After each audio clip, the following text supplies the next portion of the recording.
Capítulo 4. Arsenal contra a vulnerabilidade. Quer tenhamos 14 ou 44 anos, nossa armadura e nossas máscaras são individualizadas e exclusivas, assim como a vulnerabilidade, o desconforto e as dores que tentamos minimizar. Por isso fiquei surpresa ao descobrir que todos nós temos um pequeno arsenal de mecanismos de proteção em comum. Nossa armadura pode ter sido feita sob medida, mas algumas partes dela são permutáveis. Ao abrirmos algumas frestas da armadura, podemos expor à luz do dia elementos mais ou menos universais de proteção contra vulnerabilidade. No meu trabalho, máscaras e armaduras são as metáforas perfeitas para as ferramentas que usamos no intuito de nos protegermos do incômodo da vulnerabilidade. Com as máscaras nos sentimos mais seguros, mesmo quando elas nos sufocam. Com as armaduras nos sentimos mais fortes, mesmo quando ficamos cansados de carregar tanto peso nas costas. A ironia é que, quando deparamos com alguém que está escondido ou protegido por máscaras e armaduras, nos sentimos frustrados e rejeitados. Eis o paradoxo: vulnerabilidade é a última coisa que quero sentir em mim, mas a primeira que procuro no outro.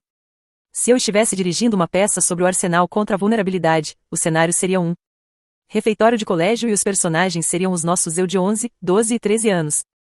Escolhi essa faixa etária porque pode ser difícil identificar a armadura nos adultos. Uma vez que a vestimos por muito tempo, ela se molda às nossas feições e acaba ficando indetectável como uma segunda pele. Com as máscaras acontece o mesmo. Entrevistei centenas de participantes que compartilhavam do mesmo medo: não posso tirar a máscara agora, ninguém sabe como sou realmente. Nem meu cônjuge. Nem meus filhos, nem meus amigos. Eles nunca estiveram com meu eu verdadeiro. Para dizer a verdade, nem eu mesmo tenho certeza de quem eu sou por baixo disso tudo. Os pré-adolescentes e adolescentes, no entanto, são muito diferentes. É no ensino fundamental que a maioria de nós começa a tentar novas e diferentes formas de proteção. Nessa tenra idade, a armadura ainda é estranha e desconfortável. As crianças são desajeitadas em seus esforços para esconder o medo e a dúvida, o que torna mais fácil para os observadores enxergar quais armaduras elas estão usando e por quê. E dependendo do nível de vergonha e medo, a maioria das crianças ainda tem que ser convencida de que o peso da armadura ou a natureza sufocante da máscara são dignos desse esforço. Elas vestem e tiram as personas e proteções sem hesitação, e, às vezes, na mesma sequência de frases: eu não me importo com o que aquelas pessoas pensam. Elas são idiotas. Essa festa é idiota. Você pode ligar para a mãe das minhas amigas e descobrir que roupas elas vão vestir? Tomara que me convidem para a festa. Falando por experiência própria, o mais difícil de criar uma filha no ensino médio é ter que ficar cara a cara com a estudante desajeitada e de mãos suadas de nervosismo que ainda mora dentro de mim. Meu instinto na época era baixar a cabeça e correr, e ainda sinto esse impulso palpitando em mim quando Ellen está passando por alguma dificuldade. Quer tenhamos 14 ou 44 anos, nossa armadura e nossas máscaras são individualizadas e exclusivas, assim como a vulnerabilidade, o desconforto e as dores que tentamos minimizar. Por isso, fiquei surpresa ao descobrir que todos nós temos um pequeno arsenal de mecanismos de proteção em comum. Nossa armadura pode ter sido feita sob medida, mas algumas partes dela são permutáveis. Ao abrirmos algumas frestas da armadura, podemos expor à luz do dia elementos mais ou menos universais de proteção contra a vulnerabilidade.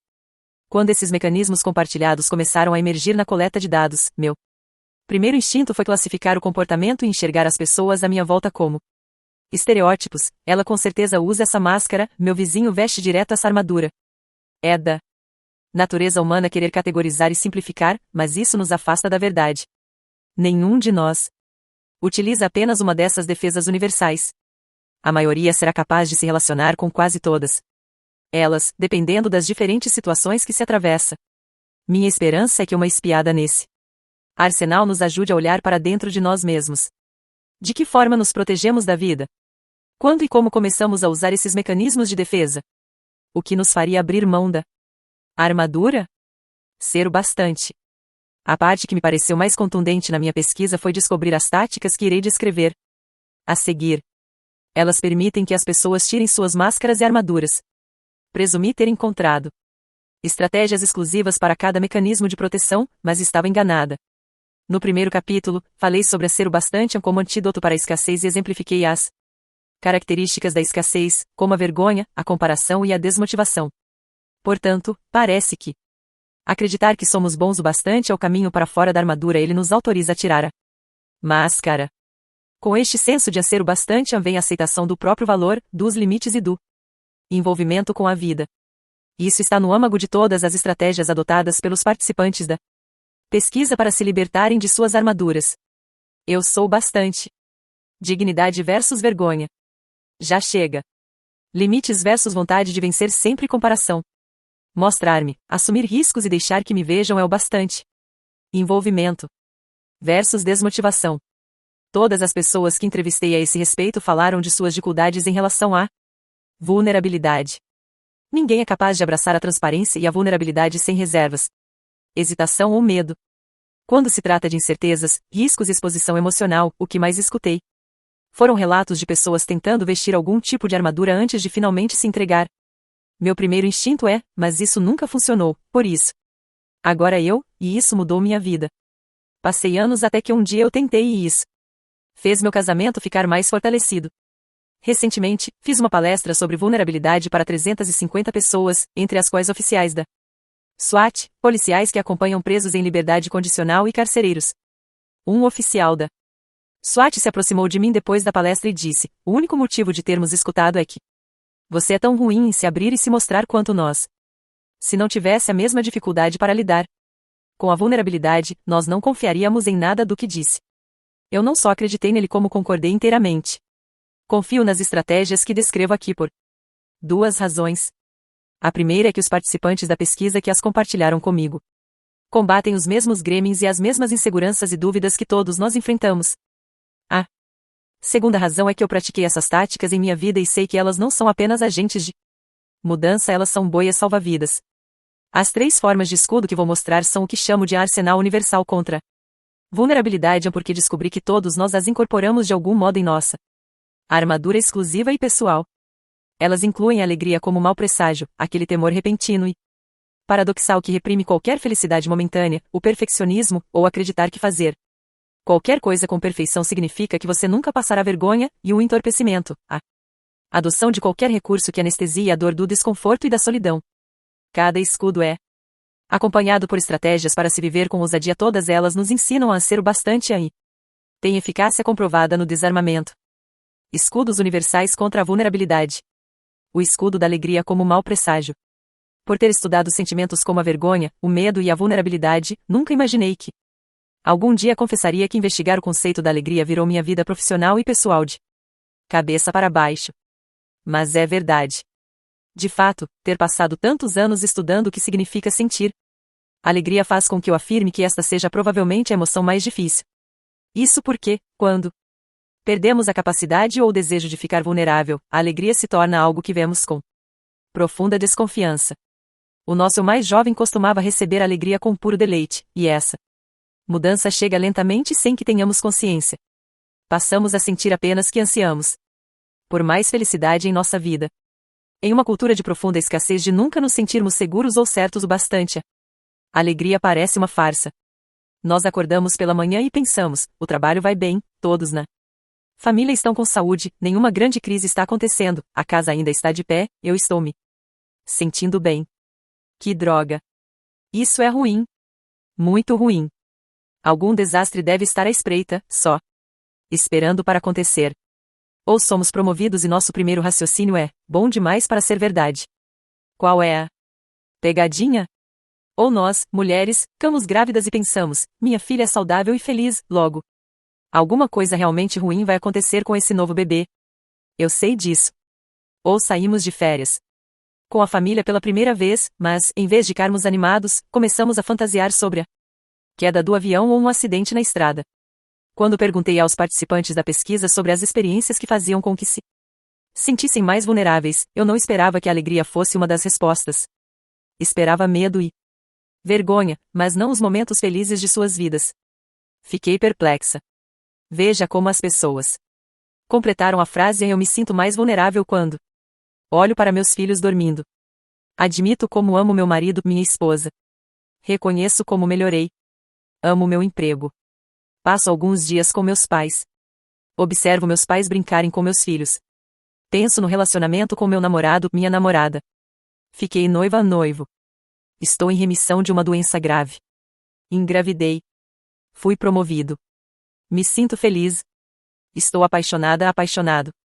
Antes do meu despertar espiritual em 2007, a alegria como mau presságio era uma das peças de minha armadura.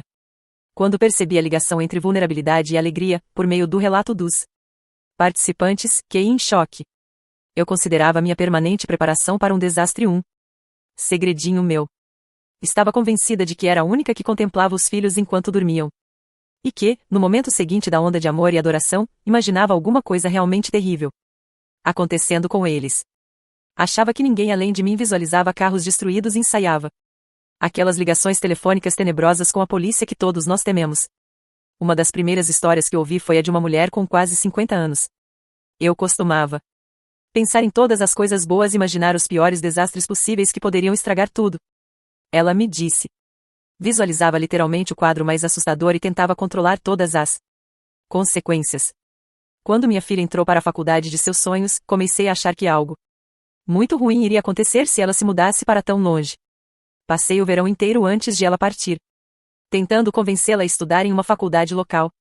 Isso abalou a confiança dela e estragou nosso verão. Foi uma lição dolorosa. Agora cruzo meus dedos, grata, rezo e tento de todas as maneiras expulsar as imagens catastróficas da minha cabeça. Infelizmente, acabei transmitindo essa maneira mórbida de pensar para minha filha. Ela tem tido cada vez mais medo de tentar algo novo. Sobretudo quando as coisas vão bem em sua vida. Ela me diz que não quero brincar com a sorte ou ponto. Um homem na faixa dos 60 anos me disse, eu costumava achar que a melhor maneira de levar a vida era esperando o pior. Desse modo, se o pior acontecesse, eu estaria preparado, e se não acontecesse, eu ficaria agradavelmente surpreso. Então, sofri um acidente de carro em que minha mulher faleceu. É inútil dizer que esperar o pior não me preparou para nada. Ainda sofro por todos aqueles momentos maravilhosos que passamos juntos e que não desfrutei em sua plenitude. Hoje meu compromisso com ela é aproveitar ao máximo todos os momentos. Eu só queria que ela estivesse aqui agora que aprendi a fazer isso. Essas histórias ilustram de que modo o conceito de alegria como mau presságio, utilizado como método para reduzir a vulnerabilidade, vai desde ensaiar a tragédia até ao que eu chamo de decepção perpétua. Alguns de nós, como a mulher de imaginação mórbida na primeira história, fantasiam o pior que pode acontecer quando a alegria bate à porta, ao passo que outros nem sequer a enxergam, preferindo ficar em um estado inerte de decepção perpétua. Para estes, é mais fácil viver decepcionado do que se decepcionar. Sem dúvida é mais vulnerável mergulhar e sair da decepção do que montar acampamento nela. Nesse estado, sacrifica-se a alegria para evitar a dor. Ambas as atitudes contam a mesma história, entregar-se aos momentos felizes da vida requer vulnerabilidade. Se você, assim como eu, já ficou vigiando o sono de seus filhos e pensou em eu os amo tanto que dói, e no momento seguinte foi tomado por imagens de coisas terríveis acontecendo com eles, saiba que não é louco nem está sozinho. Cerca de 80% dos pais que entrevistei admitiram já terem passado por essa experiência. A mesma porcentagem é verdadeira para os milhares de pais com quem falei e trabalhei ao longo dos anos. Afinal de contas, por que fazemos isso? Uma vez que fazemos a ligação entre vulnerabilidade e alegria, a resposta é bastante direta. Estamos tentando vencer a vulnerabilidade à força. Não queremos ser surpreendidos pela dor. Como? Não queremos ser pegos de guarda baixa, ensaiamos as reações às piores possibilidades como defesa contra a decepção. Para os que ensaiam a tragédia, saibam que há uma razão para essas imagens inundarem sua mente no segundo seguinte ao que estão exultantes de alegria. Quando passamos a vida, consciente ou inconscientemente, fugindo da vulnerabilidade, nós nos fechamos para a incerteza, o risco e a exposição emocional da alegria. Queremos muito sentir mais alegria, mas, ao mesmo tempo, não suportamos a vulnerabilidade. E nossa cultura fortalece esse ensaio da desgraça. A maioria de nós possui um estoque de imagens terríveis que pode sacar no instante em que não conseguimos lidar com a vulnerabilidade. Quando faço palestras, costumo pedir às pessoas da plateia que levantem a mão se viram alguma cena violenta na semana anterior.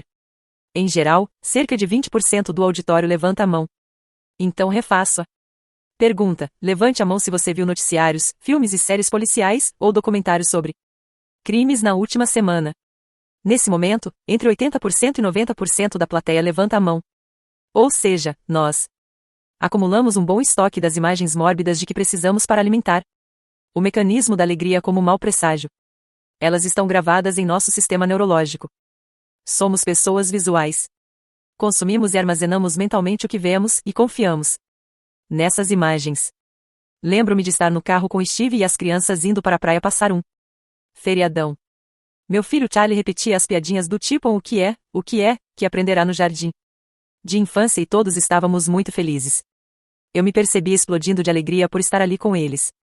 E, de repente, numa fração de segundo, quando a boa e velha vulnerabilidade me atingiu, lembrei-me de uma reportagem que mostrava um acidente horrível com uma família na estrada. Minha felicidade se transformou em pânico, e me lembro de ter falado sem pensar: diminua a velocidade. Steve. Ele olhou para mim com uma expressão confusa e respondeu: querida, nós estamos parados. Viver com ousadia, praticar a gratidão. Mesmo aqueles que aprenderam a se render à alegria e abraçar a experiência não estão imunes aos tremores incômodos da vulnerabilidade que muitas vezes acompanham os momentos felizes. Eles apenas sabem usá-los mais como um lembrete do que como um sinal de advertência. O que descobri na pesquisa foi que é a natureza dessa lembrança que faz toda a diferença, para quem abraça experiência. O tremor da vulnerabilidade que acompanha a alegria é um convite para a prática da gratidão, para o reconhecimento de como somos gratos pela existência de uma pessoa querida, pela beleza da natureza, pelos vínculos ou simplesmente pelo momento que está diante de nós. A gratidão, portanto, apareceu na coleta de dados como o antídoto para a alegria como mau presságio. Na verdade, todos os participantes que mencionaram a capacidade de estar receptivo à alegria falaram sobre a importância de praticar a gratidão.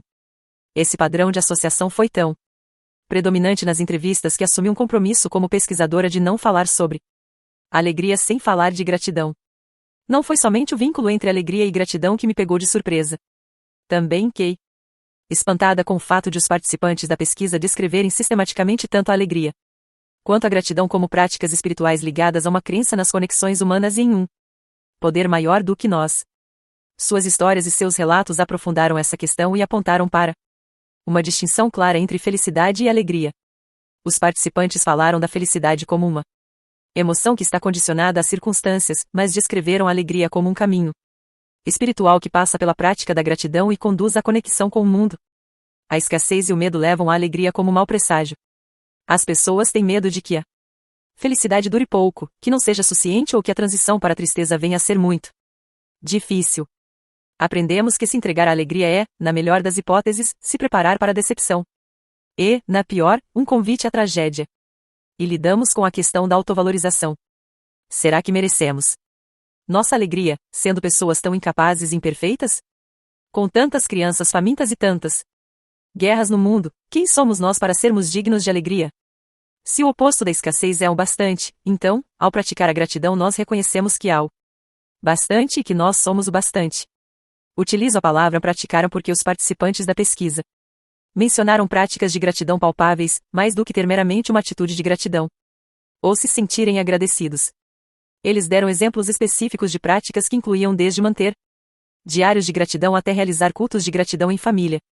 Na verdade, aprendi mais sobre práticas de gratidão e sobre o papel que a relação entre escassez e alegria exerce na vulnerabilidade com homens e mulheres que vivenciaram perdas muito profundas ou sobreviveram a grandes traumas. Isso incluiu pais que perderam filhos, pessoas cujos familiares ou amigos sofrem com doenças terminais e sobreviventes de genocídios e outros crimes. Muita gente me perguntava: você não fica deprimida conversando com as pessoas sobre vulnerabilidade, escutando os dramas e tragédias que elas contam? Minha resposta: não, nunca. Isso porque aprendi mais sobre autovalorização, força e alegria com essas pessoas que compartilharam suas dificuldades comigo do que com qualquer outra parte de meu trabalho.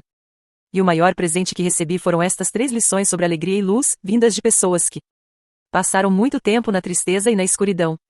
1. A alegria nos visita em momentos comuns. Não corra o risco de deixar a alegria passar despercebida mantendo-se ocupado demais perseguindo extraordinário.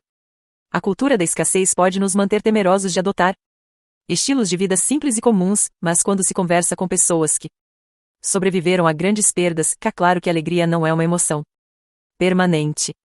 Todos os participantes que falaram de suas perdas e do que mais sentiam falta mencionaram momentos muito singelos. Como eu queria entrar na sala de casa e ver meu marido reclamando sobre o que lia no jornal, como eu gostaria de ouvir meu filho dando gargalhadas no Quintal. Minha mãe costumava mandar mensagens de texto muito loucas, ela nunca soube como escrever no celular. Eu daria tudo para receber uma dessas mensagens agora. 2. Seja grato pelo que tem. Quando perguntei às pessoas que haviam sobrevivido a tragédias como é possível cultivar e mostrar mais compaixão por quem está sofrendo, a resposta era sempre a mesma: não considere o que você tem algo banal e corriqueiro cérebro. Não se desculpe por sua alegria. Seja grato por ela e compartilhe sua gratidão com os outros. Seus pais estão com saúde? Vibre com isso. Faça-o saber quanto eles significam para você. Quando você valoriza o que tem, também está valorizando o que o outro perdeu. 3. Não desperdice alegria. É inútil se preparar para a tragédia e para a perda. Quando transformamos as oportunidades de sentir alegria em uma percepção para o desastre, na verdade diminuímos a nossa capacidade de reagir bem. Sim, se entregar à alegria pode ser desconfortável. Pode dar medo. E com certeza é colocar-se numa posição vulnerável. Mas sempre que nos permitimos nos entregar à alegria e ceder a esses momentos, nós fortalecemos nossa resistência e cultivamos esperança. A alegria se toma parte de quem somos, e, quando coisas desagradáveis acontecem e elas acontecem mesmo, nós estamos mais fortes. Precisei de 2 anos para compreender e assimilar essa informação e para começar a desenvolver uma prática de gratidão. Minha filha, Ellen, por outro lado, parece entender intuitivamente a importância de reconhecer e abraçar a alegria. Quando ela estava no 1º ano do ensino fundamental, roubei-a da sala de aula e passamos uma tarde no parque.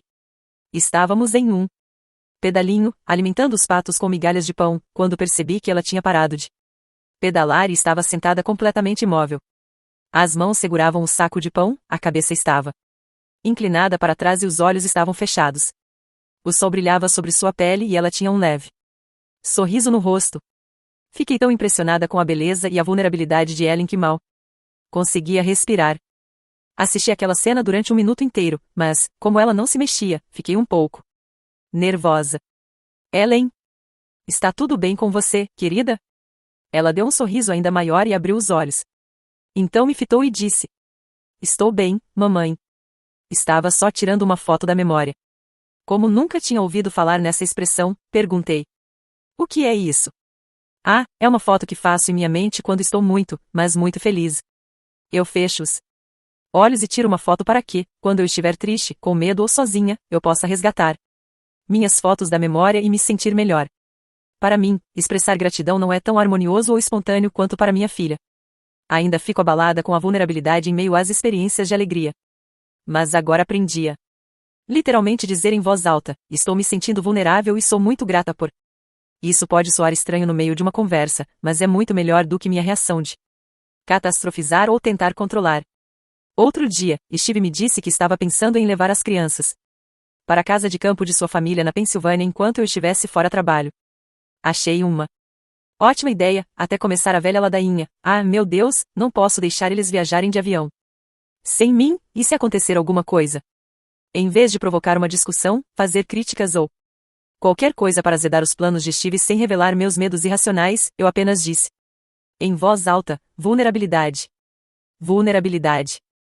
Eu estou grata por as crianças passarem um tempo só com você e curtirem a vida na fazenda. Steve sorriu.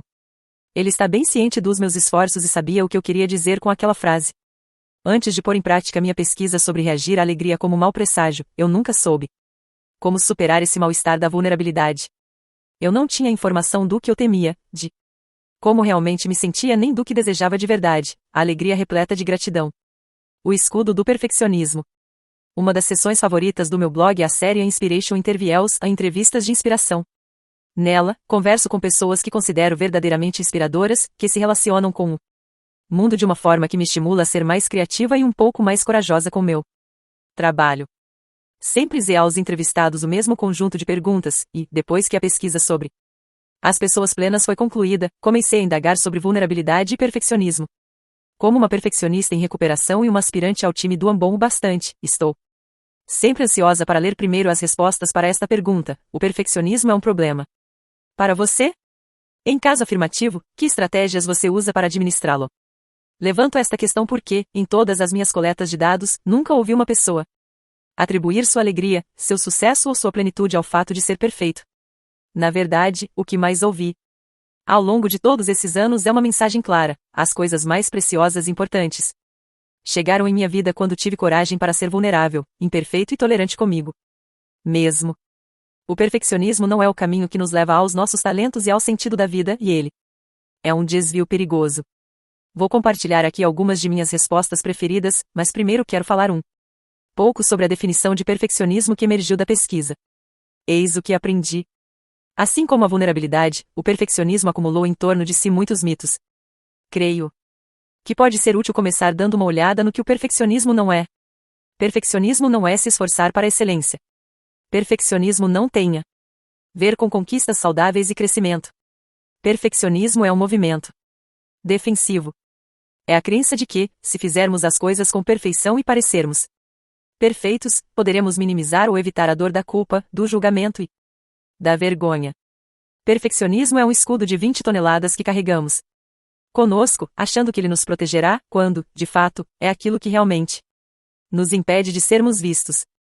Perfeccionismo não é autoaperfeiçoamento. Perfeccionismo é, em essência, tentar obter aprovação. A maior parte dos perfeccionistas cresce sendo louvada por suas conquistas e seu bom desempenho, notas, boas maneiras, regras cumpridas, trato com as pessoas, aparência, esportes.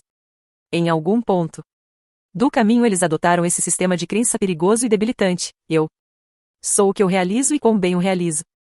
O empenho saudável é focado em si mesmo, como posso melhorar?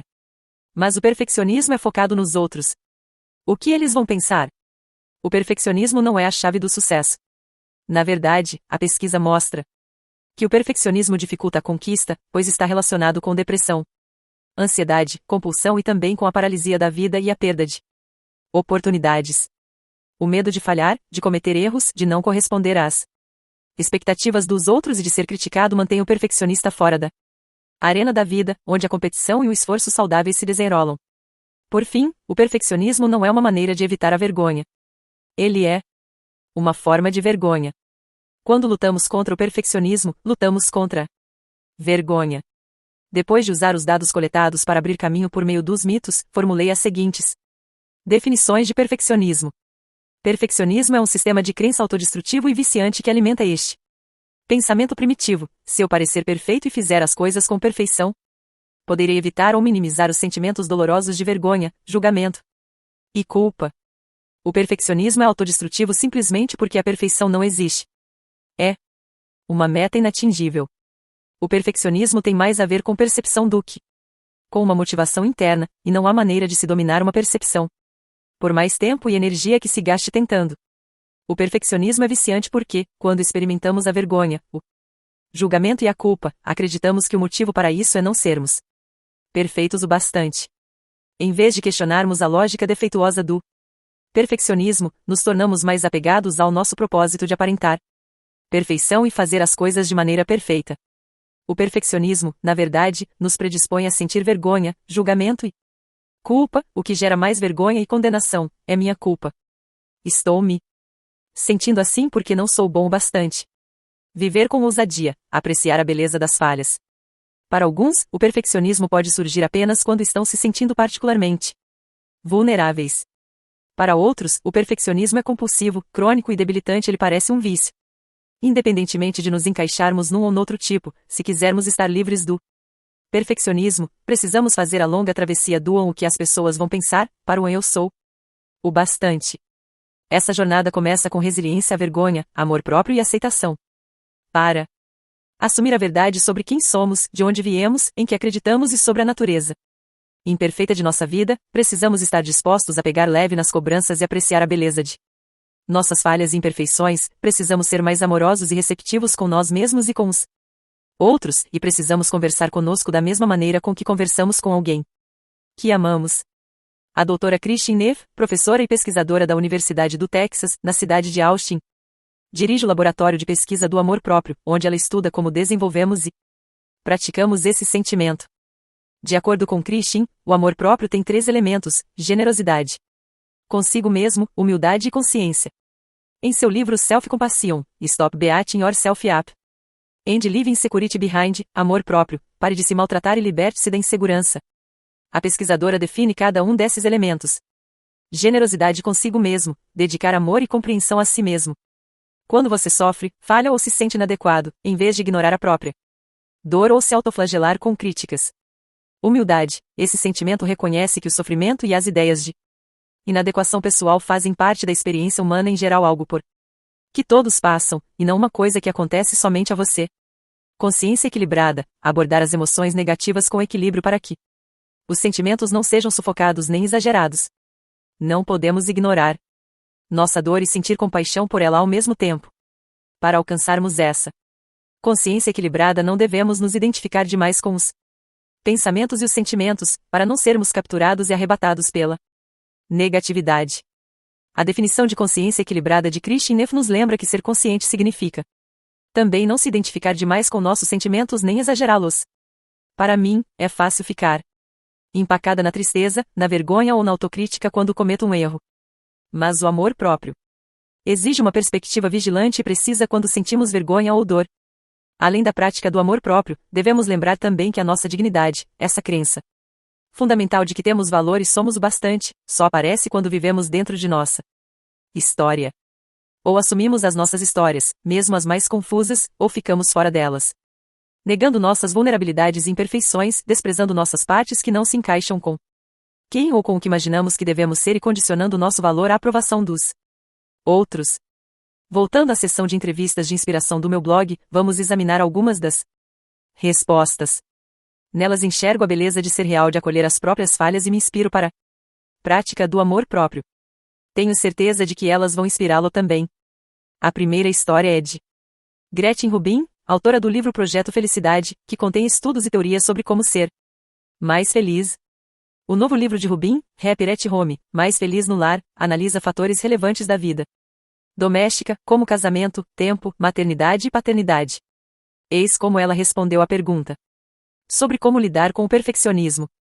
Costumo lembrar a mim mesma a célebre frase de Voltaire: não deixe o perfeito ser o inimigo do bom. A caminhada de 20 minutos que eu faço é melhor do que a corrida de 4 quilômetros que eu não faço. O livro imperfeito que é publicado é melhor do que o livro perfeito que nunca sai do computador. O jantarzinho com comida chinesa entregue em casa é melhor do que aquele jantar elegante que eu nunca consigo realizar. Andrea Serra, fotógrafa, escritora e coach em Berkeley, na Califórnia. Por meio de cursos online. Em seu blog Superior Journal, ela inspira as pessoas a viverem de forma autêntica, alegre e criativa. Aqui, ela conta sua história sobre perfeccionismo. Eu era uma ginasta muito competitiva quando criança, tinha sempre um bom aproveitamento escolar, ficava aterrorizada com a possibilidade de tirar qualquer nota menor do que 10. Passei por um distúrbio alimentar na adolescência. E fui a rainha do baile no último ano do ensino médio. Acho que tenho algumas questões com o perfeccionismo. Mas tenho trabalhado nisso. Quando criança, eu associava ser perfeita com ser amada, e acho que ainda confundo as duas coisas. Eu me vejo muitas vezes fazendo quase um contorcionismo para que as pessoas não vejam como sou incrivelmente falha e humana. Às vezes, tenho meu valor condicionado ao que faço e como pareço boa fazendo essas coisas, mas de uma maneira geral estou aprendendo a relaxar. A maternidade me ensinou muito sobre isso. É uma experiência confusa que nos torna mais humildes, e estou aprendendo a mostrar minha bagunça. Para controlar o perfeccionismo, eu me permito baixar meu padrão de qualidade. Faço coisas rapidamente. Ter 2 filhos pequenos nos ensina a realizar a maioria das tarefas numa velocidade relâmpago, e, se elas ficarem boas o bastante, recebem meu selo de aprovação. Nicholas Wilton é o artista responsável pelas ilustrações da capa do meu livro anterior e do meu site. Além de suas mostras em galerias de arte e de ter seus quadros em coleções particulares, ele é o fundador do método ArtPlane, um sistema básico de pintura e de princípios intuitivos que favorecem o processo de criação. O que ele escreveu está totalmente afinado com a descoberta de minha pesquisa de que o perfeccionismo esmaga a criatividade, e é por isso que um dos meios mais eficientes de abandonar o perfeccionismo é começar a criar. Sempre achei que alguém, há muito tempo atrás, organizou o mundo em setores que fazem sentido, tipos de coisas que podem ser aperfeiçoadas, que se encaixam harmoniosamente em embalagens perfeitas. Mas, depois que esse alguém acabou de organizar tudo de maneira tão perfeita, foi deixando um monte de coisas que não se encaixavam em lugar nenhum, coisas em uma caixa de sapato que tinham que ir para algum lugar.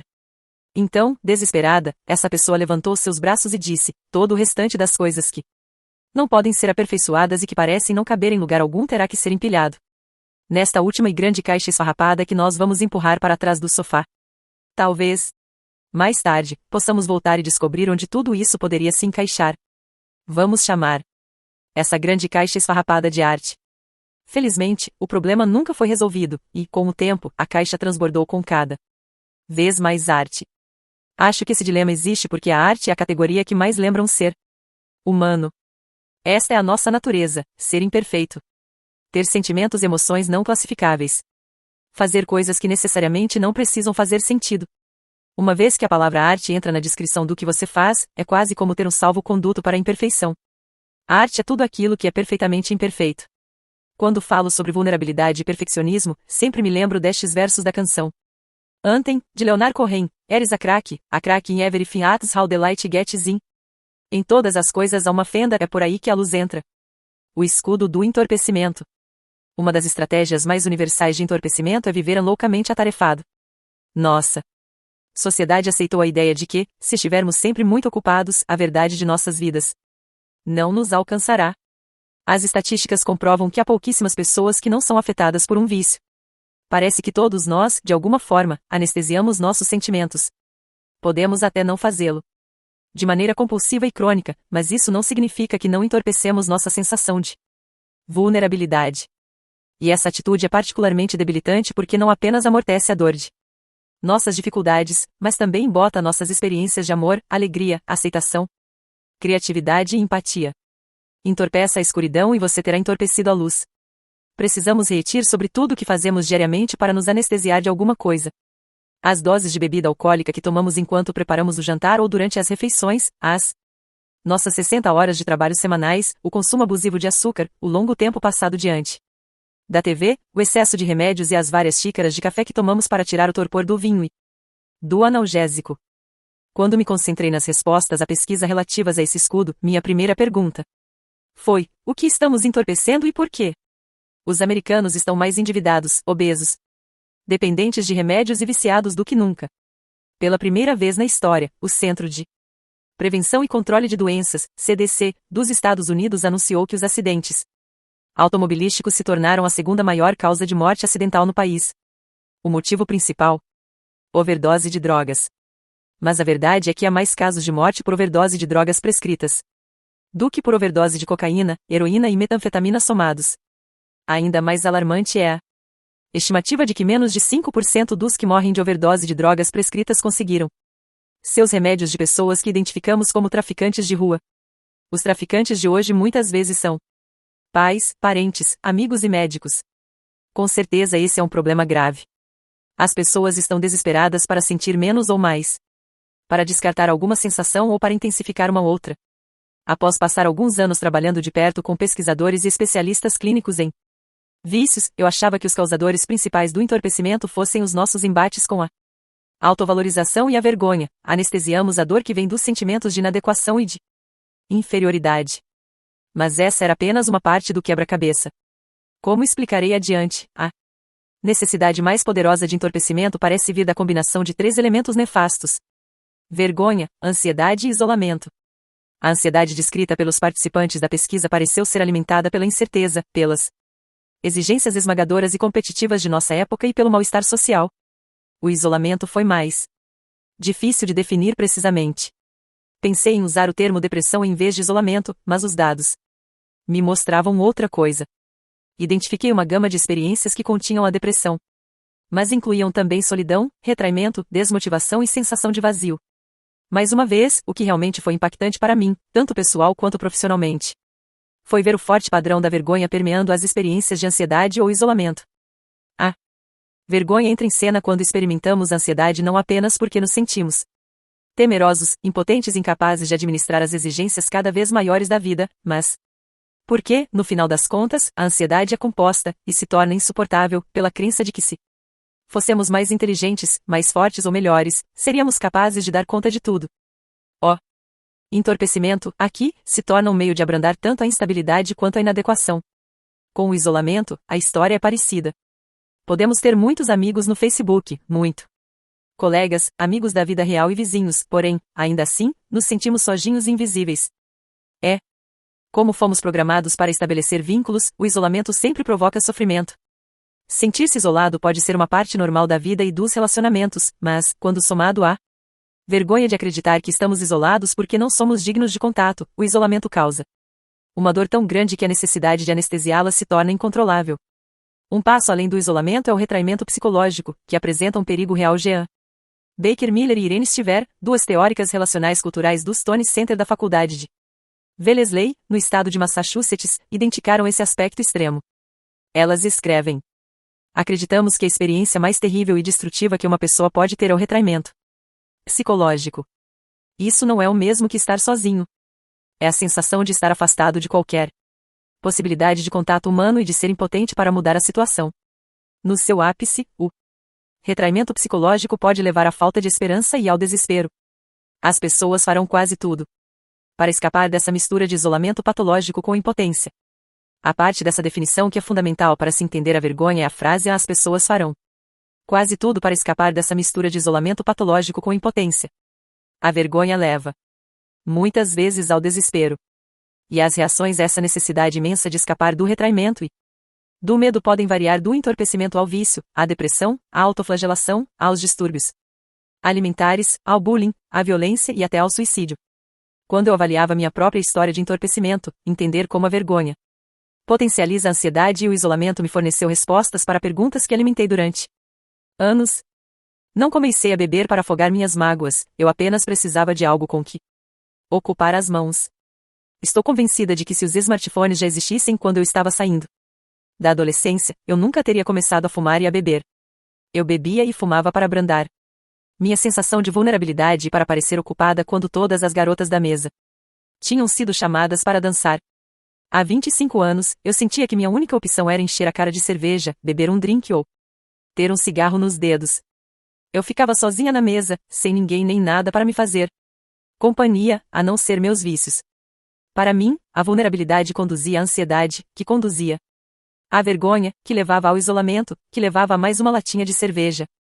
Para muitos de nós, o anestésico químico de emoções é apenas um efeito colateral prazeroso, embora perigoso, de comportamentos que têm a ver com se adequar, estabelecer um vínculo e lidar com a ansiedade.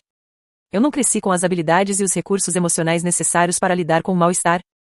E não eram apenas as baladas, as cervejas geladas e os cigarros que fugiam do meu controle. Eram o pão de banana, as batatas chips com queijo, os e-mails, o trabalho, a necessidade de me manter ocupada, as preocupações incessantes, o planejamento excessivo, o perfeccionismo e qualquer coisa que pudesse aliviar aquela agonizante sensação de vulnerabilidade alimentada pela ansiedade. Hoje sei que existem algumas estratégias para combater o entorpecimento. Vamos examinar algumas delas. Viver com ousadia, impor limites, encontrar bem-estar verdadeiro e cuidar do espírito. Quando entrevistei os participantes da minha pesquisa sobre entorpecimento, todas as pessoas plenas falaram insistentemente a respeito de 3 coisas. 1. Aprender como realmente vivenciar os sentimentos. 2. Ficar atento sobre os comportamentos entorpecentes. 3. Saber lidar com o desconforto das emoções difíceis. Tudo isso fazia sentido para mim, mas eu queria saber exatamente como lidar com a ansiedade. O isolamento. Portanto, comecei a perguntar especificamente sobre essas questões. Como esperado, havia muito mais em jogo. Essas pessoas tinham elevado o nível de ansiedade bastante. Meus entrevistados tinham aprendido a impor limites importantes em suas vidas. Quando fiz perguntas mais pontuais sobre as escolhas e os comportamentos que homens e mulheres plenos priorizavam para reduzir a ansiedade, eles disseram que reduzi-la significava prestar atenção enquanto podiam fazer e enquanto era demais, e aprender a dizer chega.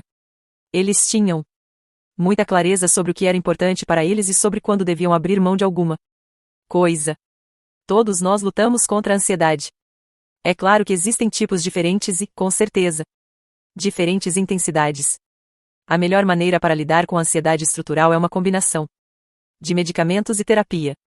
No entanto, o tipo ambiental aparece quando estamos superatarefados e superestressados. O interessante para mim foi enxergar como os participantes da pesquisa podiam ser divididos.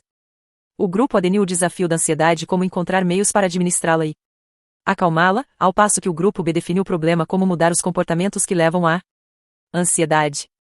Os participantes de ambos os grupos usaram a tecnologia dominante de hoje como exemplo de uma fonte de produção de ansiedade, por isso vamos examinar como eles pensaram de forma diferente a respeito do bombardeio de e-mails e mensagens de texto e de voz.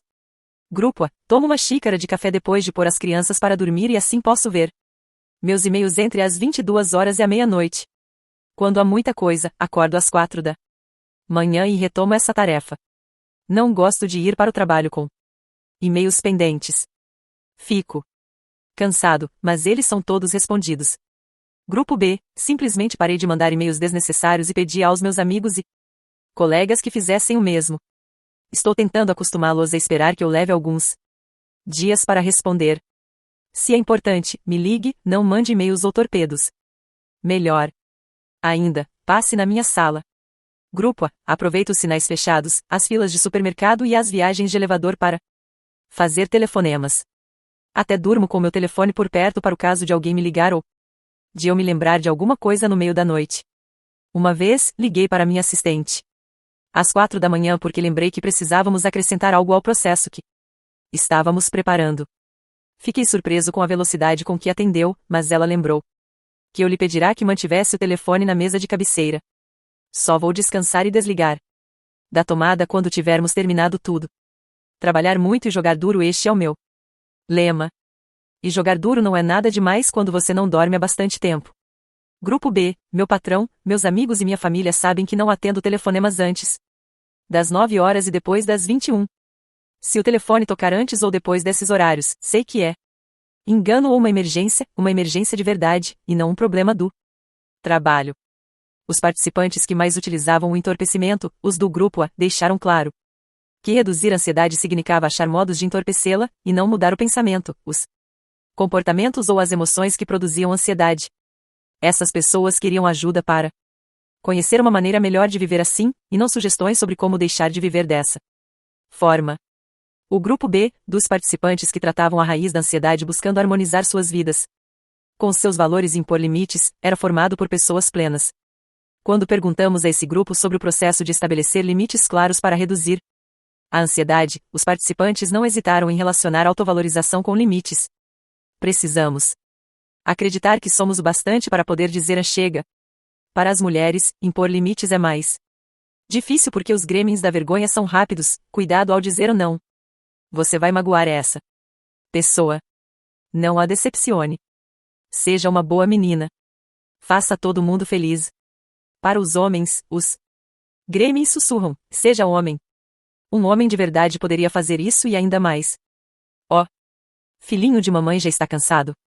Sabemos que viver com ousadia significa abraçar a vulnerabilidade, o que não pode acontecer se a vergonha estiver no controle ou se o isolamento alimentado pela ansiedade estiver nos dominando. As duas formas mais poderosas de estabelecer um vínculo com alguém são o amor e a aceitação. Ambas necessidades inegociáveis de homens, mulheres e crianças. Enquanto realizava as entrevistas, descobri que somente uma coisa separa os homens e as mulheres que experimentam um grande sentimento de amor e aceitação daquelas pessoas que parecem estar lutando por isso, a crença no próprio valor. Se quisermos vivenciar esse sentimento em sua plenitude, precisamos acreditar que somos merecedores dele. Antes, porém, de falarmos mais sobre entorpecimento e isolamento, quero compartilhar as definições de vínculo e aceitação que apareceram na coleta de dados. Vínculo é a energia criada entre pessoas quando elas se sentem vistas, ouvidas e valorizadas. Quando elas podem dar e receber sem julgamento. Aceitação é o desejo humano inato de ser parte de alguma coisa maior do que nós. Pelo fato de esse anseio ser tão essencial, tentamos muitas vezes conquistá-lo fazendo esforço para nos encaixar em algum padrão e buscando a aprovação dos outros, os quais, além de serem substitutos fajutos da aceitação, geralmente funcionam como obstáculos para ela. Como a verdadeira aceitação só acontece quando apresentamos nosso eu autêntico e imperfeito para o mundo, o nosso senso de aceitação nunca pode ser maior do que nosso nível de autoaceitação. Essas definições são cruciais para entender como nos isolamos e perdemos os vínculos mais essenciais e de que forma podemos mudar. Viver uma vida emocionalmente saudável tem a ver com impor limites, gastar menos tempo e energia se preocupando com pessoas sem importância e enxergar o valor de se trabalhar para ter um vínculo de maior qualidade com a família e os amigos mais próximos. Antes de iniciar a pesquisa, eu queria saber qual é a maneira mais rápida de fazer esses sentimentos ruins irem embora. Hoje, muitos anos depois, minha pergunta passou a ser: o que são esses sentimentos e de onde eles vêm? Invariavelmente, as respostas me dizem que não estou me sentindo conectada com meu marido e meus filhos, consequência de não dormir o suficiente, de não brincar o suficiente, de trabalhar demais e de tentar fugir da vulnerabilidade. O que mudou foi que agora sei que tenho consciência dessas respostas e sou capaz de lidar com elas. O cuidado e o alimento de nosso espírito.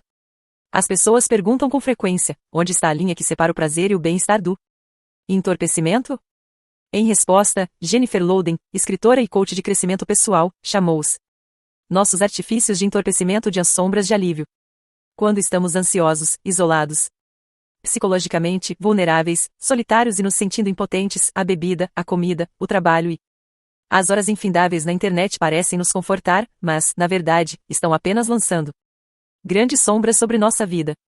Jennifer escreve em seu livro The Life Organizer, O Organizador de Vida. As sombras de alívio podem tomar qualquer forma. Não são as suas ações, mas o motivo por trás delas que faz toda a diferença. Você pode comer um pedaço de chocolate aproveitando o momento de doce felicidade, uma gratificação verdadeira, ou pode devorar uma barra inteira de chocolate, sem sequer sentir o gosto, numa tentativa frenética de se acalmar uma sombra de consolo. Pode conversar por meia hora com alguém pela internet e sair energizado para suas tarefas, ou pode bater papo online com alguém só para não ter que conversar cara a cara com seu cônjuge sobre quão dolorosas foram as palavras na noite anterior. O que apareceu na minha pesquisa foi exatamente o que Louden ressalta: não são as suas ações, mas o motivo por trás delas que faz toda a diferença. Isso nos convida a refletir sobre o que está por trás das escolhas e, se for útil, discutir essas questões em família, com os amigos mais próximos ou com um terapeuta. Não há cartilhas ou manuais que nos ajudem a identificar as sombras de alívio ou outros comportamentos destrutivos que buscam o entorpecimento. É necessário, na verdade, um exame de consciência e muita reflexão. Recomendo prestar muita atenção se as pessoas que você ama já mostram preocupação com o seu envolvimento em comportamentos desse tipo. Em última análise, porém, essas são questões que transcendem o que conhecemos e a forma como sentimos, pois dizem respeito ao nosso espírito. Minhas escolhas estão confortando e alimentando meu espírito, ou são alívios temporários da vulnerabilidade e das emoções difíceis que acabam esgotando minhas energias? Minhas escolhas levam à plenitude ou fazem com que eu me sinta vazio e carente? Para mim, sentar-me com calma para apreciar uma refeição farta é revigorante e prazeroso. Porém, comer de pé, seja em frente à geladeira ou à porta da despensa, é sempre um sinal de alerta. Sentar-me no sofá para assistir bons programas de televisão é delicioso, mas zapear durante uma hora é desanimador. Quando pensamos sobre nutrir ou atrofiar o nosso espírito, precisamos considerar de que forma os comportamentos entorpecedores causam impacto nas pessoas à nossa volta, até mesmo os estranhos. Há alguns anos, escrevi um artigo sobre telefones celulares e isolamento para um jornal de Houston depois de testemunhar como o nosso estilo de vida alimentado pela ansiedade afeta as pessoas. Falei sobre o modo frio como os clientes tratam manicures, garçons, recepcionistas, balconistas, etc. Como se não fossem pessoas e não merecessem sequer serem olhadas nos olhos. Uma vez, eu estava prestes a fazer o meu pedido ao drive-thru de uma lanchonete quando meu celular tocou. Achei que pudesse ser da escola de Charlie e atendi. Era alguém ligando para confirmar uma reunião de trabalho. Desliguei o telefone o mais depressa que pude. Enquanto eu dizia sim, irei à reunião, a atendente na janela e eu conseguimos nos comunicar. Eu me desculpei com ela assim que desliguei o telefone. Devo ter surpreendido a moça com aquela atitude, porque ela começou a chorar, dizendo em seguida: obrigada. Muito obrigada. A senhora não tem ideia de quanto isso é humilhante.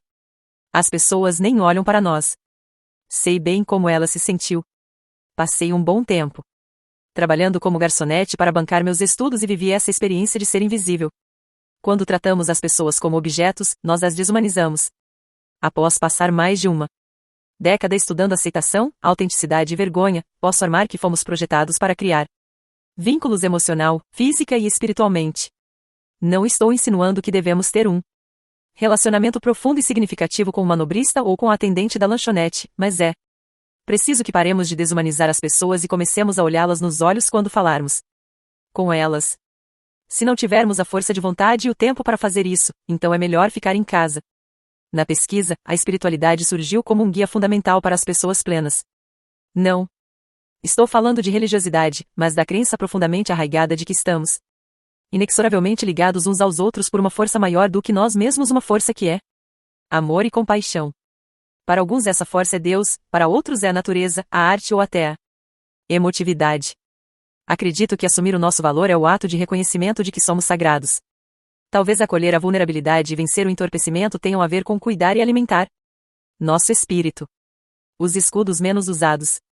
Alegria como mau presságio, perfeccionismo e entorpecimento apareceram na pesquisa como os 3 métodos de proteção mais comuns ou as maiores táticas de defesa. Nesta última parte do capítulo, quero explorar brevemente os escudos menos usados do arsenal, algumas outras máscaras e armaduras que formam importantes subcategorias de escudos. A maioria de nós vai se identificar, provavelmente, com um ou mais desses mecanismos de proteção. O escudo viking ou vítima. Reconheci esta peça da armadura quando um grupo significativo de participantes da pesquisa sinalizou que não via utilidade no conceito de vulnerabilidade. Suas respostas para a ideia de que a vulnerabilidade podia ter algum valor foram indiferentes, desdenhosas e até hostis. O que apareceu nessas entrevistas e interações foi uma lente sobre o mundo que via as pessoas divididas basicamente em 2 grupos, que chamo de vikings ou vítimas. Diferentemente de alguns participantes que tinham uma opinião intelectual ou teórica sobre o tema da vulnerabilidade, esses entrevistados compartilhavam a crença de que todo mundo, sem exceção, pertence a um dos 2 grupos mutuamente exclusivos, ou se é uma vítima da vida um tolo que está sempre sendo passado para trás e não consegue se impor, ou se é um viking alguém que enxerga a vitimização como uma ameaça constante, portanto, se mantém no controle, domina, exerce poder sobre as coisas e nunca demonstra vulnerabilidade.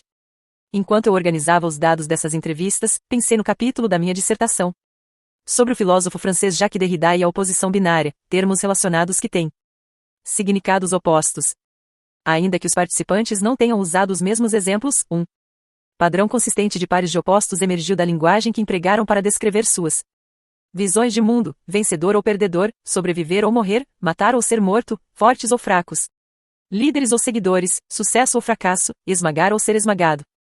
A origem dessa visão de mundo segundo a oposição binária viking ou vítima não estava completamente clara, mas a maioria atribuía aos valores que lhes foram ensinados na infância, a experiência de sobreviver a tribulações ou a sua formação profissional.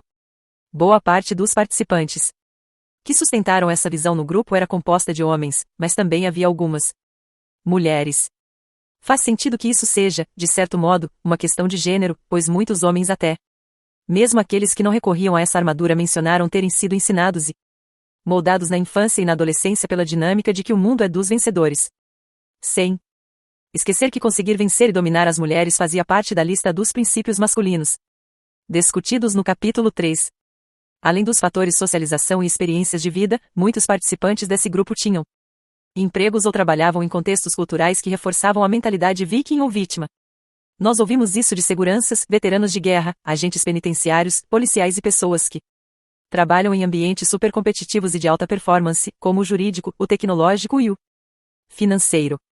Não foi possível concluir se esses profissionais procuraram carreiras que alavancaram seu sistema de crença de viking ou vítima ou se foram suas experiências com o trabalho que forjaram essa abordagem da vida sobre a polarização entre vencer ou perder.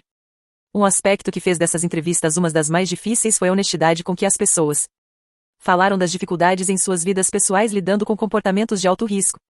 Divórcios, isolamento, solidão, vícios, raiva e esgotamento. Mas, em vez de verem esses comportamentos e suas consequências negativas como resultado de sua visão de mundo viking ou vítima, elas os percebiam como prova da natureza cruel da própria vida. Quando examino as estatísticas nas profissões viking ou vítima mais intolerantes à vulnerabilidade, identifico o desenvolvimento de um padrão perigoso. E em nenhum lugar isso é mais evidente que no ambiente militar. As estatísticas sobre o estresse pós-traumático relacionado a suicídios, violência, vícios e comportamento de alto risco apontam para esta assombrosa verdade. Para os soldados servindo no Afeganistão e no Iraque, voltar para casa é mais letal do que estar em combate. Desde a invasão do Afeganistão em 2001 até meados de 2009, as Forças Armadas dos Estados Unidos perderam 761 soldados em combates naquele país. Compare isso aos 817 que se suicidaram no mesmo período. E esses números não levam em conta as mortes associadas à violência, ao comportamento de alto risco e às drogas.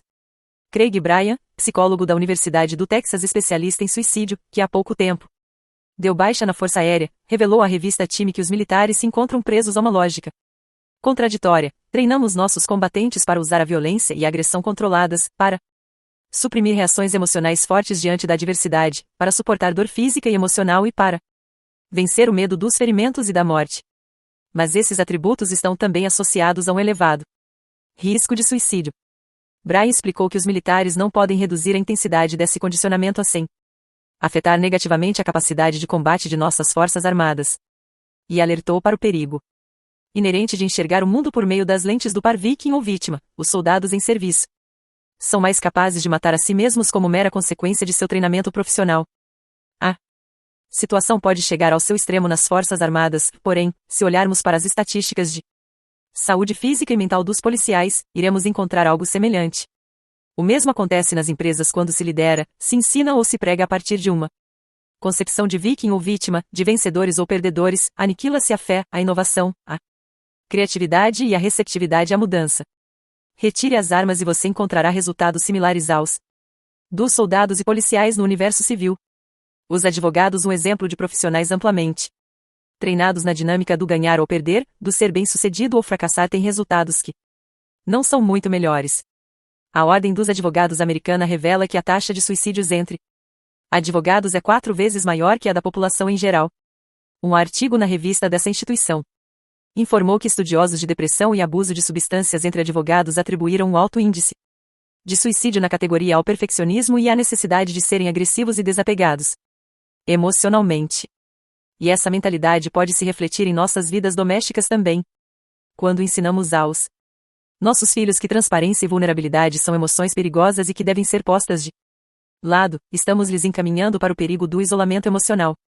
A armadura viking ou vítima não somente perpetua comportamentos de dominação, controle, poder naqueles que se enxergam como vikings, mas pode estimular um sentimento progressivo de vitimização naqueles que acreditam que estão sendo alvos de ataque ou tratados de forma injusta. Com essas lentes só há 2 posicionamentos possíveis: exercer poder sobre algo ou alguém ou se sentir impotente. Nas entrevistas ouvi muitos participantes parecerem resignados a serem vítimas, simplesmente porque não quiseram se tornar a única alternativa na opinião deles, vikings. Reduzir nossas opções de vida a papéis tão limitados e extremos deixa muito pouca esperança para transformação e mudança significativa. Viver com ousadia, redefinir o sucesso, restituir a vulnerabilidade e buscar apoio.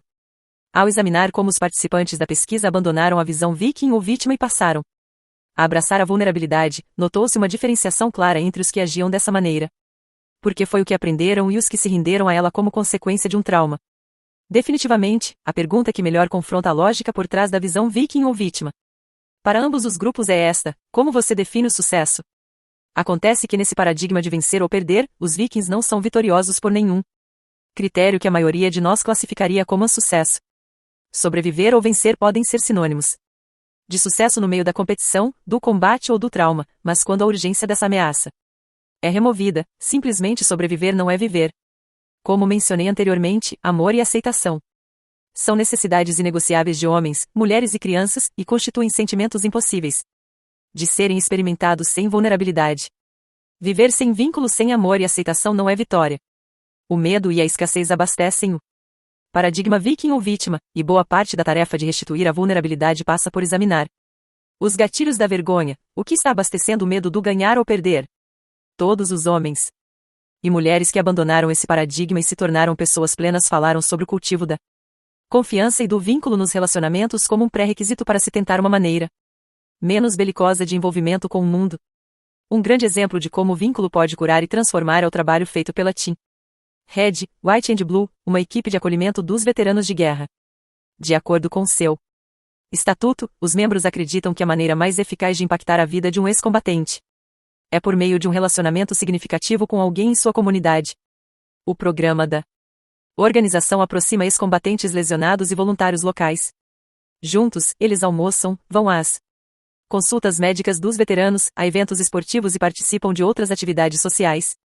Essa interação permite que os veteranos de guerra façam parte da comunidade, conheçam redes de apoio e encontrem novos interesses na vida. Meu interesse por esse trabalho não surgiu apenas com minha pesquisa, mas tem a ver com uma experiência extraordinária que vivi trabalhando com um grupo de veteranos e familiares de militares em um projeto sobre a resiliência à vergonha como parte de minhas aulas na Universidade de Houston. Esse trabalho me fez descobrir quanto podemos fazer pelos que voltam do campo de batalha e porque nossas opiniões e crenças sobre a guerra não devem nos impedir de estender a mão para eles com vulnerabilidade, compaixão e apoio. Trauma e viver com ousadia.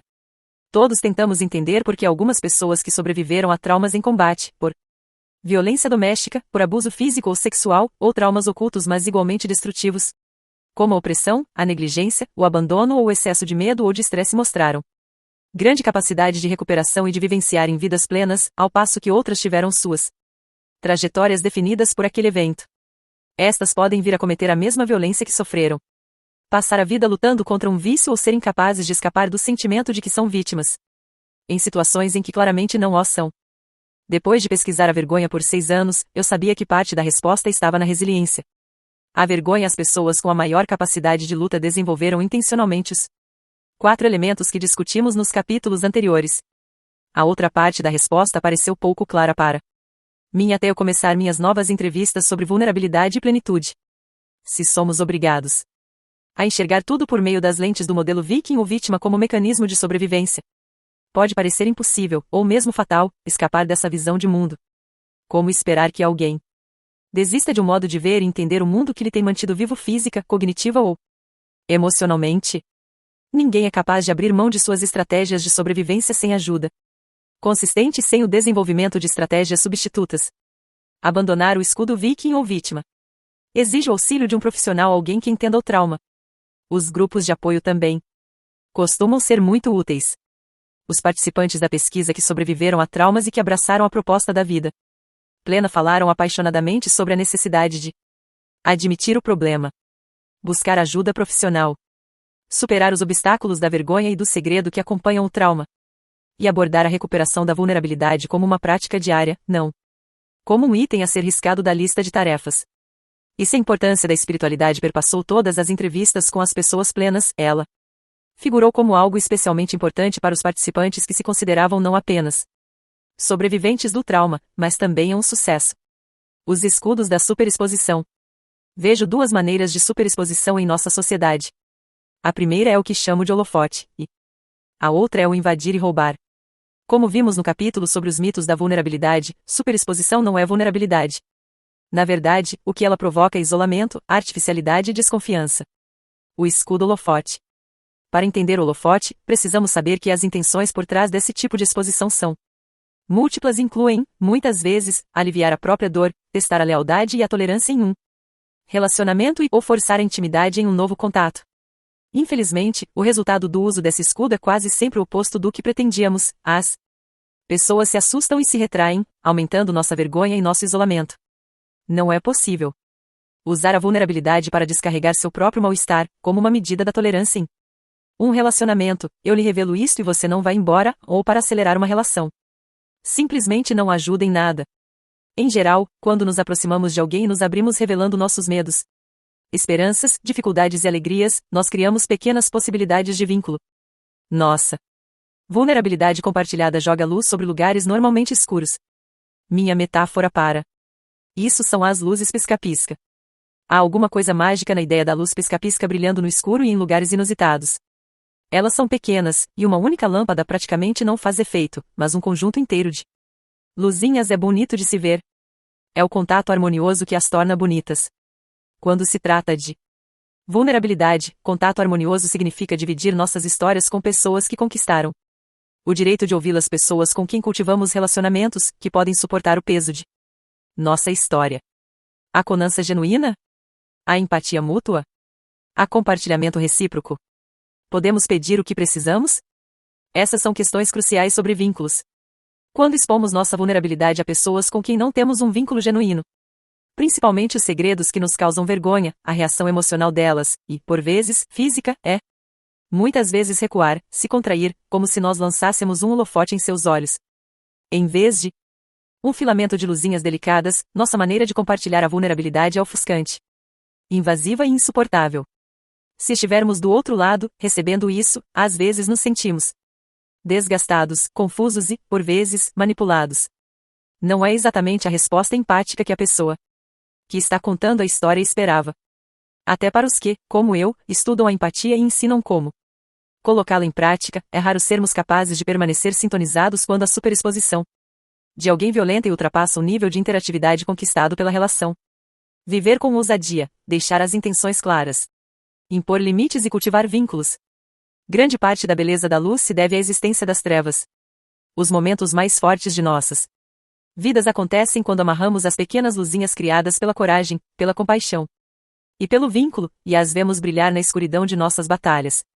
A escuridão se perde quando empregamos a vulnerabilidade para lançar um holofote sobre nosso ouvinte e temos como resposta perda de vínculo. Então usamos essa perda como constatação de que nunca encontraremos apoio, de que não somos merecedores, de que o relacionamento é ruim ou, no caso da superexposição para forçar um contato, que nunca teremos a intimidade que desejamos. O que não percebemos é que usar a vulnerabilidade não é a mesma coisa que ser vulnerável, é o oposto, é uma armadura. Às vezes nem sequer temos consciência de que estamos nos superexpondo como estratégia de defesa. Podemos despejar nossa vulnerabilidade ou nossas histórias de vergonha no desespero para sermos ouvidos. Deixamos escapar um segredo que está causando imensa dor simplesmente porque não conseguimos segurá-lo por mais um segundo. A intenção pode até não ser fazer isso para nos proteger ou para repelir as pessoas, mas o resultado de nosso comportamento vai ser esse. Quer estejamos do lado de quem desabafar ou do lado de quem escuta, o amor próprio é fundamental. Precisamos dar um tempo quando revelamos muita coisa rapidamente e praticar autocompaixão. Quando percebemos que não somos capazes de abrir espaço para alguém que nos ofusca com holofotes. O julgamento pode exacerbar o isolamento. Quando esse assunto surge, as pessoas me perguntam como decido o que e como compartilhar em meu trabalho. Afinal de contas, revelo muito de mim mesmo em minha carreira, e com certeza não desenvolvi relacionamentos de confiança com todos vocês e com as pessoas das plateias a que me dirijo. Tenho meus próprios limites sobre o que compartilho ou não, e sou cuidadosa com minhas intenções. Primeiro, só conto histórias ou experiências que já tenham sido trabalhadas e resolvidas. Não compartilho histórias íntimas nem com feridas ainda não cicatrizadas. Em segundo lugar, sigo a regra que aprendi no serviço social. Compartilhar algo pessoal para ensinar ou fazer um processo avançar pode ser saudável e eficaz, mas revelar informações como um modo de trabalhar seus problemas pessoais é inapropriado e antiético. Por fim, só me abro quando não estou tentando preencher carências. Acredito piamente que ficar vulnerável diante de um público mais amplo só é uma boa ideia se a informação compartilhada estiver ligada à cura, e não às expectativas quanto às reações dos ouvintes. Quando perguntei sobre isso àqueles que compartilham suas histórias por meio de blogs, livros e palestras, descobri que eles pensavam de maneira muito parecida em suas abordagens e intenções. Não quero que o medo dos holofotes impeça ninguém de falar de suas dificuldades, mas tomar cuidado com o que se conta, porque se conta e como se conta é fundamental quando o contexto é de um público mais amplo. Todos somos muito gratos pelas pessoas que escrevem e falam de seus problemas, fazendo com que nos lembremos que não estamos sozinhas. Se você se reconhecer neste escudo, pergunte-se a si mesmo quando estiver querendo compartilhar histórias pessoais. Por que estou contando isto? Que resultado espero? Que emoções estou experimentando? Minhas intenções estão alinhadas com meus valores? Há algum resultado, reação ou falta de resposta que irá ferir meus sentimentos? Essa minha exposição está a serviço da criação de um vínculo? Estou pedindo às pessoas em minha vida aquilo de que genuinamente preciso? O escudo invadir e roubar. Se o holofote tem a ver com usar mal a vulnerabilidade, a segunda maneira de superexposição tem a ver com a prática de usar a vulnerabilidade como ferramenta de manipulação. Uma atitude de invadir e roubar é desorganizada, não planejada e desesperada. O a invadir e roubar é empregado como armadura tem a ver com invadir as fronteiras sociais das pessoas com informações íntimas e então roubar toda a atenção e energia possíveis. Vemos isso com mais frequência na cultura das celebridades, em que impera o sensacionalismo. Infelizmente, professores e inspetores escolares me disseram que veem esse comportamento com muita frequência até mesmo em alunos do ensino fundamental. Diferente do holofote, que, pelo menos, procede de uma tentativa repleta de carência de confirmar nosso valor, essa suposta revelação de vulnerabilidade contida no invadir e roubar parece menos verdadeira. Em minhas investigações com pessoas que desenvolvem esse comportamento, pude constatar que a motivação que está por trás dele é o desejo de atenção. É claro que as questões de valorização estão por trás do desejo de atenção. Mas em nosso mundo de mídias sociais é cada vez mais difícil identificar o que é uma tentativa verdadeira de contato e o que é puro exibicionismo. De um jeito ou de outro, não se trata de Vulnerabilidade. Viver com ousadia, questionando as intenções. Toda essa autoexposição de que falamos tem um perfil unidirecional, e, para aqueles que se envolvem nela, uma plateia parece ser mais desejável do que um contato íntimo.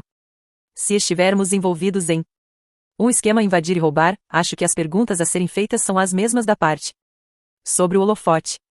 Também considero importante indagar que necessidade está por trás desse comportamento, e eu estou tentando atingir, machucar ou me relacionar com alguém especificamente.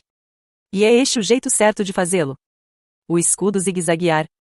Zigue-zaguear é a metáfora perfeita para a maneira como gastamos uma energia enorme tentando driblar a vulnerabilidade quando custaria muito menos esforço encará-la de frente. A imagem também transmite quanto é inútil pensar em zigue-zaguear diante de uma coisa tão extensa e exaustiva quanto a vulnerabilidade. Zigue-zaguear nesse contexto significa tentar controlar uma situação dando as costas para ela, fingindo que não está acontecendo, ou até mesmo fingindo que você não se importa. Costumamos nos desviar do conflito, do desconforto, da possível confrontação, do potencial de passar vergonha ou ser magoado e da crítica, seja a autocrítica ou a que os outros nos dirigem. Zigue-zaguear pode levar um indivíduo a se esconder, fingir, evitar, procrastinar, culpar e mentir.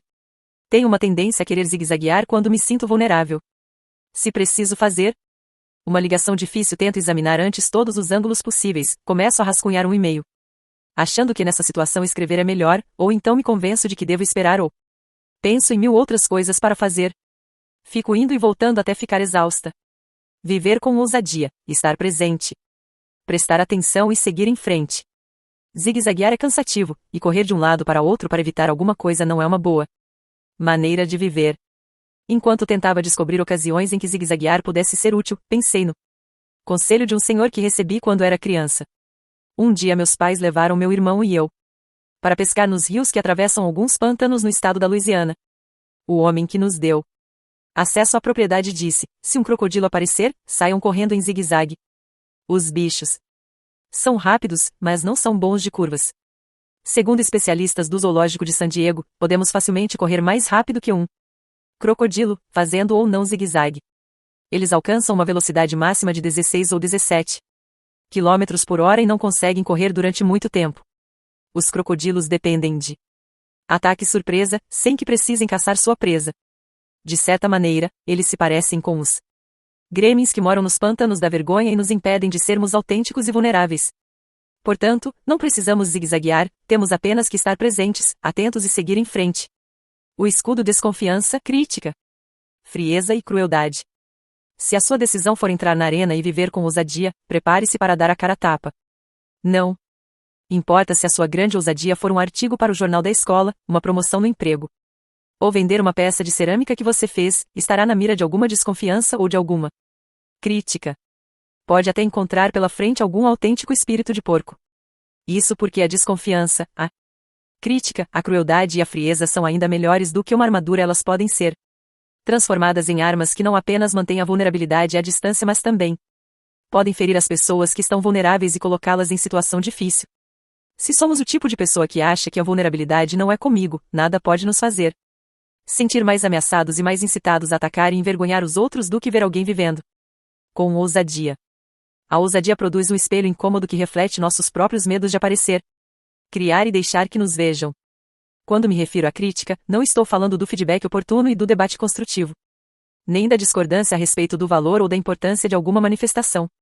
Estou falando das depreciações gratuitas, dos ataques pessoais e das reclamações infundadas a respeito de nossas motivações e intenções.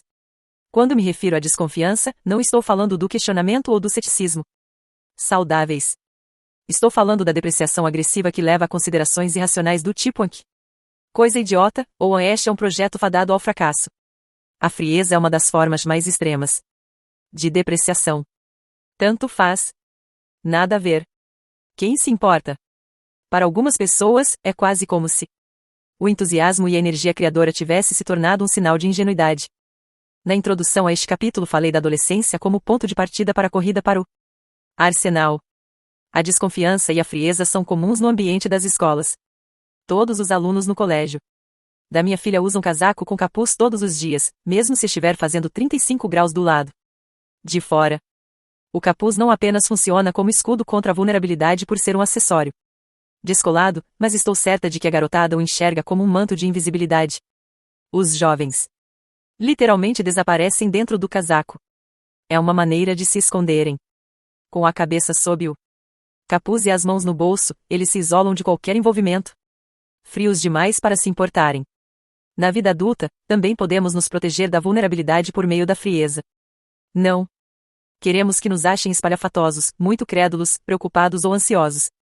Não vestimos mais capuzes com a mesma frequência que os mais novos, mas podemos usar títulos, formação, origem e posição social como alças do escudo desconfiança, crítica, frieza e crueldade. Posso falar com você dessa maneira ou ignorá-lo por ser quem eu sou e por fazer o que faço. E nesse escudo podem ser consideradas alças manifestações de não conformismo e rejeição aos modelos convencionais de status. Eu desprezo porque você se vendeu e passa o dia trabalhando num cubículo, ou eu sou mais importante e interessante porque recusei as armadilhas de uma educação refinada e do emprego formal, etc. Viver com ousadia, andar na corda bamba. Praticar a resiliência à vergonha e avaliar a realidade. Ao longo de um ano entrevistei artistas, escritores, gestores empresariais, religiosos e líderes comunitários sobre esses temas, questionando como eles aprenderam a aceitar a crítica construtiva. Ainda que fosse difícil de ouvir, filtrando os ataques mal intencionados. Basicamente, eu queria saber como eles mantêm a coragem para continuar firmes na arena da vida. Quando paramos de nos importar com o que as pessoas pensam, perdemos a capacidade de criar vínculos. Quando somos moldados pelo que as pessoas pensam, perdemos a vontade de ser vulneráveis. Se ignoramos toda crítica, perdemos um importante feedback, mas se nos sujeitamos à hostilidade dos outros, nosso ânimo será esmagado. É como a travessia do equilibrista sobre a corda bamba. A resiliência à vergonha é a vara de equilíbrio e a rede de segurança são as poucas pessoas em nossas vidas que nos ajudam a verificar a validade da crítica e da desconfiança.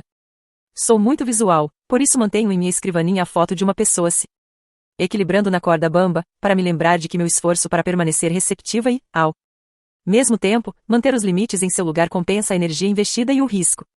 Os participantes da pesquisa que usaram a crítica e a desconfiança no passado como um modo de se protegerem da vulnerabilidade falaram com sabedoria sobre sua transição para a vida plena. Muitos contaram que seus pais moldaram seus comportamentos na infância e na adolescência. E que não tinham consciência de quantos imitavam até que começaram a investigar o próprio medo de ficar vulnerável, tentar coisas novas e se envolver. Essas pessoas não eram ególatras que têm prazer em insultar os outros, na verdade, elas eram mais exigentes consigo mesmas do que com as outras pessoas. Portanto, sua depreciação não era somente dirigida para fora, ainda que admitissem usá-la com alguma frequência como forma de diminuir os próprios complexos. Nas entrevistas, os homens e as mulheres que se definiram como críticos sofriam por se sentirem desprezados e invisíveis. Criticar era uma maneira de ser ouvido. E quando perguntei a essas pessoas como elas passaram da crítica maldosa para a crítica construtiva, e da desconfiança para a contribuição, elas falaram de um processo muito semelhante à resiliência à vergonha, entender o que motivava seus ataques, o que representava seu senso de valor próprio, conversar sobre isso com as pessoas em quem confiavam e pedir aquilo de que precisavam. Muitos tiveram que mergulhar fundo na questão da frieza. De que maneira parecer uma pessoa fria se tornou um valor desejado e qual foi o custo de fingir que as coisas não importam? O medo de ser vulnerável pode desencadear crueldade, crítica e desconfiança em todos nós. Assumir a responsabilidade pelo que dizemos é o modo de verificar nossas intenções. Além de andar na corda bamba, praticar a resiliência à vergonha e formar uma comunidade segura que me apoie quando eu me sentir atacada ou magoada, adotei 2 estratégias adicionais. A primeira é simples, só aceito e levo em consideração comentários de pessoas que também estejam na arena. Se você não está ajudando, não está contribuindo nem está lutando contra seus próprios gremlins, não estou nem um pouco interessada em ouvi-lo. A segunda estratégia é simples. Carrego uma pequena folha de papel em minha carteira com os nomes das pessoas cujas opiniões sobre mim importam. Para estar nessa lista é preciso que você me ame por minhas forças e minhas dificuldades, e seja o que chamo de amigo estria a uma relação que foi expandida e estendida de tal forma que se tornou parte de quem nós somos, como uma segunda pele, e com cicatrizes para comprovar isso. Em geral, temos bem poucas pessoas que se credenciem para essa lista. O importante, porém, é não descartar os amigos estria para ganhar aprovação de estranhos que estão sendo maldosos.